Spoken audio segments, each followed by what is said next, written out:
আসসালামু আলাইকুম। সংবাদে আপনাদের সবাইকে স্বাগত জানাচ্ছি। আমি ফিরোজ তোহা। শুরুতেই সংবাদ শিরোনাম। বাংলাদেশের সর্বশেষ গুরুত্বপূর্ণ আপডেট সংবাদ আপনাকে স্বাগত। শুরুতেই সংবাদ শিরোনাম, পরে বিস্তারিত। শুরুতেই জানাবো, সেনাবাহিনীকে সদা প্রস্তুত থাকার নির্দেশ দিলেন প্রধান উপদেষ্টা। দেশের সার্বভৌমত্ব রক্ষায় বাংলাদেশ সেনাবাহিনীকে সদা প্রস্তুত থাকার নির্দেশনা দিয়েছেন অন্তর্বর্তীকালীন সরকারের প্রধান উপদেষ্টা অধ্যাপক ডক্টর মোহাম্মদ ইউনূস। এরপর জানাবো, টিউলিপের বিরুদ্ধে ৭ লক্ষ পাউন্ডের ফ্ল্যাট নিয়ে মিথ্যাচারের অভিযোগ, পদত্যাগের চাপ অব্যাহত।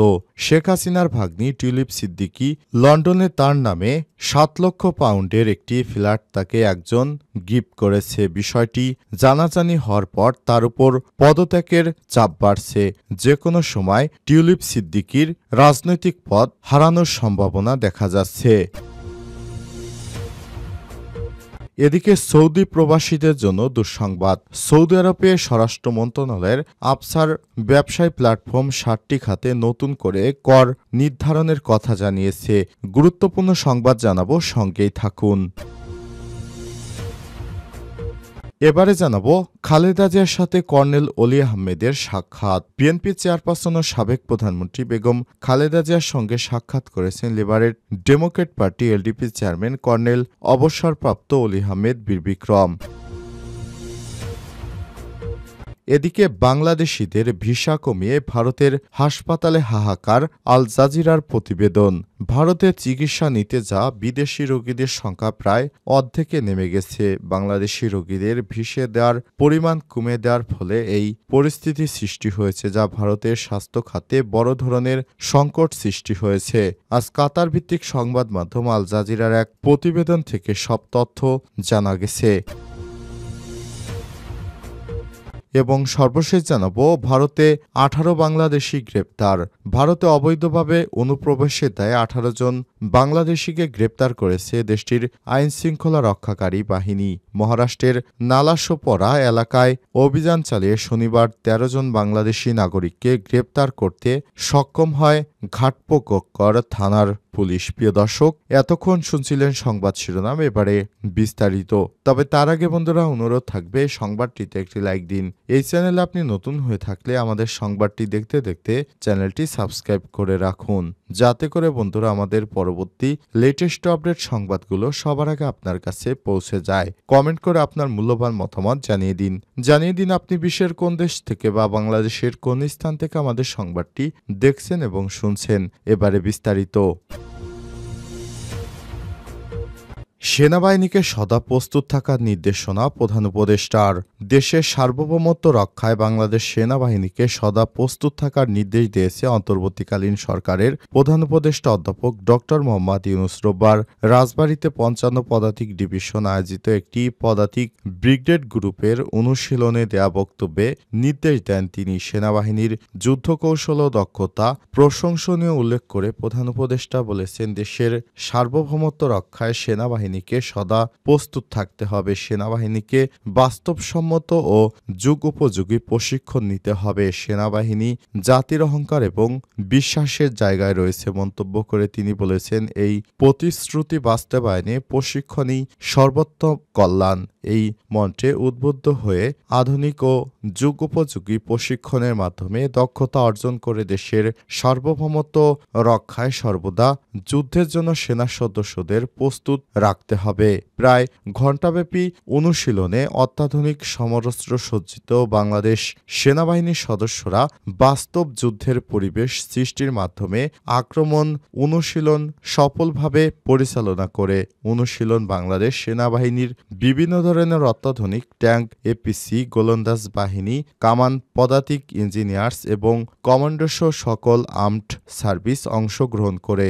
এমএসএ ছাড়াও মহড়ায় বাংলাদেশ বিমান বাহিনী, যুদ্ধ বিমান, আর্মি এভিয়েশনের বিমান এবং হেলিকপ্টার অংশগ্রহণ করে। তিনি বলেছেন, বাংলাদেশ সেনাবাহিনী জাতির অহংকার এবং বিশ্বসেরা জায়গায়। এই প্রতিশ্রুতি বাস্তবায়নে প্রশিক্ষণই সর্বোত্তম কল্যাণ। এই মন্ত্রে উদ্বুদ্ধ হয়ে আধুনিক যুগোপযোগী প্রশিক্ষণের মাধ্যমে অভিযানিক দক্ষতা অর্জন করে দেশের সার্বভৌমত্ব রক্ষায় সর্বদা যুদ্ধের জন্য সেনা সদস্যদের প্রস্তুত রাখতে হবে। তাই অভিযাত্রিক দক্ষতা, সাহসিকতা এবং পেশাদারিত্ব অর্জনে সেনা সদস্যদের প্রশিক্ষণ হতে হবে বাস্তবসম্মত। অধ্যাপক ডক্টর মোহাম্মদ ইউনূস আশা প্রকাশ করে বলেছেন, বাংলাদেশ সেনাবাহিনী প্রশিক্ষণের এই লক্ষ্যকে সামনে রেখে এগিয়ে যাবে। তিনি অনুশীলনে অংশগ্রহণকারী সেনা সদস্যদের দক্ষতা ও উচ্চমানের প্রশিক্ষণের প্রশংসা করেছেন। এ সময় অনুশীলন মাঠে উপস্থিত ছিলেন সেনাবাহিনী প্রধান জেনারেল ওয়াকারুজ্জামান, নৌবাহিনী প্রধান rear admiral M Nazmul Hasan ও বিমান বাহিনী প্রধান air chief marshal Hasan Mahmud Khan, Jessore area major general J M Imdadul Islam প্রমুখ। এ সময় প্রধান উপদেষ্টার সাথে অন্যান্য উপদেষ্টা, সশস্ত্র বাহিনীর ঊর্ধ্বতন কর্মকর্তা এবং গণমাধ্যম ব্যক্তিরাও উপস্থিত ছিলেন।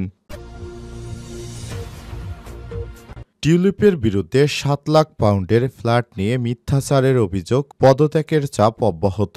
লন্ডনে ফ্ল্যাট উপহার হিসেবে পাওয়া নিয়ে দুর্নীতিবিরোধী মন্ত্রী টিউলিপ সিদ্দিকীর বিরুদ্ধে মিথ্যার আশ্রয় নেওয়ার অভিযোগ ওঠায় তার পদত্যাগের চাপ অব্যাহত রয়েছে। বিষয়ে সংবাদ মাধ্যম মেইল অন সানডে অনেকবার টিউলিপ সিদ্দিকীকে জিজ্ঞাসাবাদ করে তিনি ৭ লাখ পাউন্ড মূল্যমানের 2 বেডরুমের ফ্ল্যাটটি উপহার পেয়েছিলেন কিনা। সেই ফ্ল্যাটটি তার বাংলাদেশি স্বৈরশাসক খালা শেখ হাসিনার সঙ্গে ঘনিষ্ঠ এক ডেভেলপারের মালিকানাধীন ছিল। তিনি সেই অভিযোগ অস্বীকার করে তিনি বলেছেন এটি তার বাবা মা কিনে দিয়েছে। এছাড়াও তিনি সংবাদ মাধ্যমটির বিরুদ্ধে আইনি পদক্ষেপ নেওয়ার হুমকি দিয়েছেন। কিন্তু এখন তার মূল দল লেবার পার্টির নির্ভরযোগ্য সূত্র নিশ্চিত করেছে যে কিংস ক্রস এলাকার এই ফ্ল্যাটটি আসলে একজন ডেভেলপারের কৃতজ্ঞতার নিদর্শন হিসেবে তাকে দেয়া হয়েছিল। ব্রিটিশ সংবাদ মাধ্যম দ্য ডেইলি মেলের আবুল তাহের ও ডেভিড বার্গম্যানের বিশেষ প্রতিবেদনে রোববার ৫ই জানুয়ারি এসব তথ্য উঠে আসে। ৪২ বছর বয়সী টিউলিপ সিদ্দিক যুক্তরাজ্যের আর্থিক খাতে দুর্নীতি বন্ধে কাজ করছেন। বর্তমানে তার জন্মস্থান বাংলাদেশে এসব অভিযোগ তদন্তাধীন।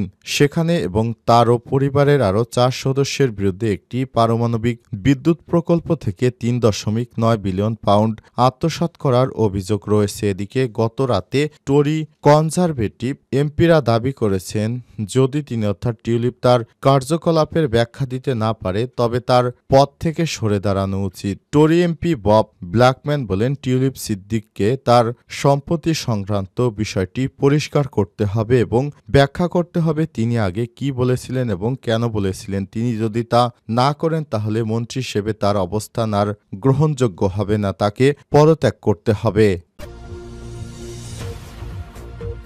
সৌদি প্রবাসীদের জন্য দুঃসংবাদ। সৌদি আরবের স্বরাষ্ট্র মন্ত্রণালয়ের আফসার ব্যবসায়ী প্ল্যাটফর্ম ৬০টি খাতে নতুন করে ফি নির্ধারণের কথা জানিয়েছে। দেশটির ওকাস সংবাদ মাধ্যমের এক প্রতিবেদন থেকে সব তথ্য জানানো হয়েছে। খবর গালফ নিউজের।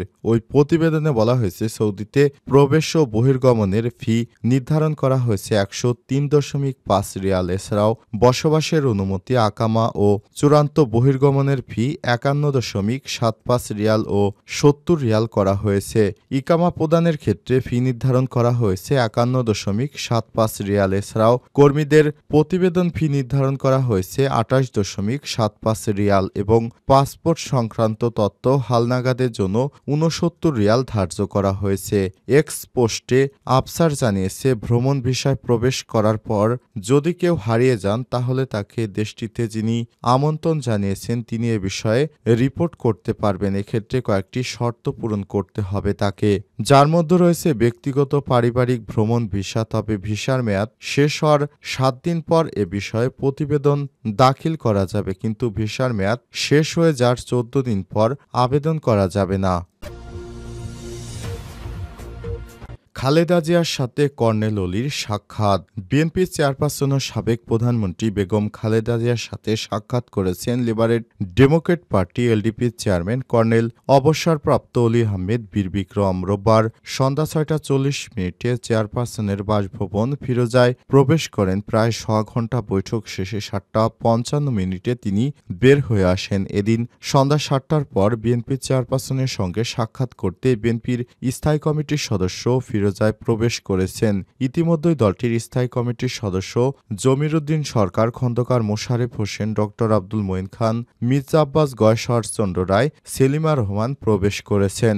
বেগম জিয়া উন্নত চিকিৎসার জন্য আগামী 7ই জানুয়ারি রাতে চিকিৎসার জন্য লন্ডনে যাবেন। তার সফরকে সামনে রেখে এই বৈঠকে নেতাকর্মীদের দিক নির্দেশনা দিয়েছেন বিএনপির chairperson Begum Khaleda Zia. BNP chairperson Begum Khaleda জিয়াকে নিতে কাতারের এয়ারওয়েজ অ্যাম্বুলেন্স ঢাকার হজরত শাহজালাল আন্তর্জাতিক বিমানবন্দরে আসবে। ইতিমধ্যেই বেগম খালেদা জিয়াকে সহায়তা করার জন্য নির্দেশ দিয়েছে কাতারের আমির।